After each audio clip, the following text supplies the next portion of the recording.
यह कहानी है एक थी डायन के बारे में। माधोपुर नाम का एक गांव था।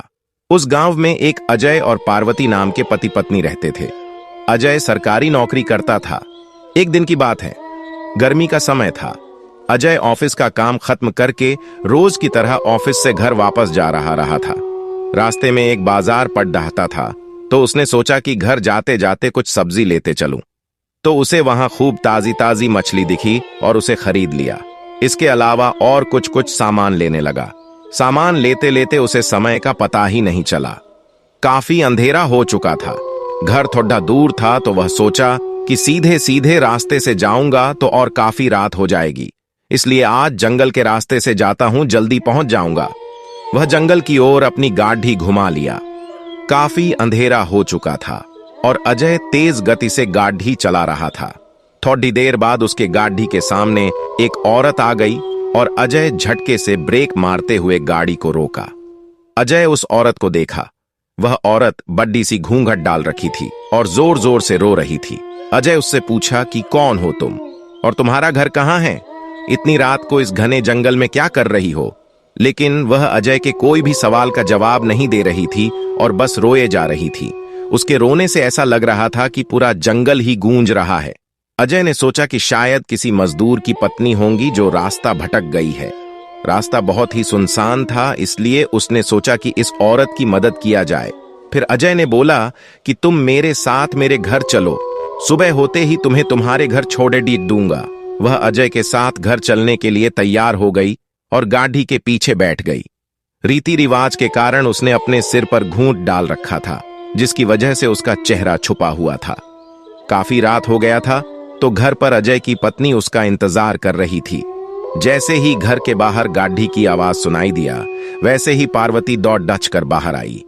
उसने अजय के साथ एक औरत को देखा, तो उसने अजय से पूछने लगी कि ये कौन जो तुम्हारे साथ आई हैं? अजय ने सारी कहानी पार्वती को बताया। पार्वती की तबीयत थोड़ी खराब थी, इसलिए वह खाना नहीं बना पाई थी। तो अजय ने बोला, तुम आराम करो, आज का खाना यही बना देगी। लेकिन पार्वती को उस औरत पर शक हो गया था।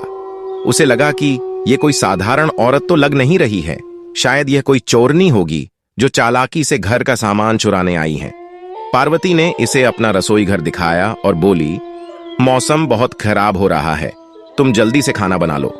इतना बोल के पार्वती अपने कमरे में चली गई और वह औरत बिना कुछ बोले रसोई में चली गई। थोड़ी देर बाद रसोई में से बहुत ही अजीब अजीब आवाजें आने लगी। पार्वती उस आवाज को सुनकर सोचने लगी कि ये कैसी आवाज आ रही है। फिर उसने सोचा शायद मौसम खराब है, इसके वजह से आ रही होंगी। लेकिन उस औरत को लेकर उसका मन अभी भी शांत नहीं था। जब पार्वती 20 मिनट बाद दोबारा रसोई में गई, तो देखी कि वो औरत अभी चुपचाप बैठी ही थी। पार्वती को यह देखकर बहुत गुस्सा आया और पार्वती चिल्लाकर बोली, अभी तक तुमने खाना बनाना शुरू भी नहीं किया है, जल्दी बनाओ खाना, सबको भूख लगी है। उस औरत ने कुछ भी जवाब नहीं दिया और चुपचाप अपना चेहरा ढक कर बैठी थी। पार्वती ने कितने बार उसका चेहरा देखने की कोशिश की, लेकिन देख नहीं पा रही थी। पार्वती ने फिर उससे कहा, चलो अब जल्दी से खाना बना लो, अगर किसी चीज की जरूरत पड़ी तो मुझे बुला लेना। लेकिन फिर भी वो कुछ नहीं बोली। पार्वती को लगा कि शायद ये अनजान लोग से डर रही हैं, इसलिए नहीं बोल रही हैं। पार्वती रसोई से चली गई, लेकिन जब 10 मिनट बाद वह फिर जब वापस आई तो रसोई का दृश्य देखकर डर गई।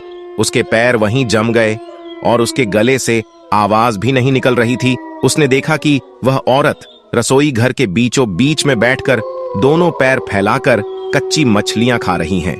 उसके सिर का घूंघट भी उतरा हुआ था। उसका चेहरा बेहद डरावना था। बाल बहुत बड्ढे बड्ढे और सफेद थे, नाखून भी बहुत काले थे। वो मछली खाने में इतनी व्यस्त थी कि वो पार्वती को देख ही नहीं रही थी।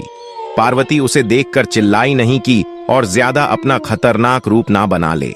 पार्वती ने धीरे से एक थाली उठाई और चूल्हे में जलता हुआ कोयला उठाकर उसके तरफ दौड़ाकर उस डायन के ऊपर गर्म कोयला फेंक दी। आग की जलन की वजह से वह जोर जोर से चिल्लाने लगी। उसकी आवाज इतनी तेज थी कि उसे सुनकर सारा गांव इकट्ठा हो गया। पार्वती ने उसे आग दिखा दिखाकर अपने घर से बाहर की। वह आग की डर से सीधा जंगल की ओर भाग गई। फिर वापस उस गांव में कभी नहीं आई।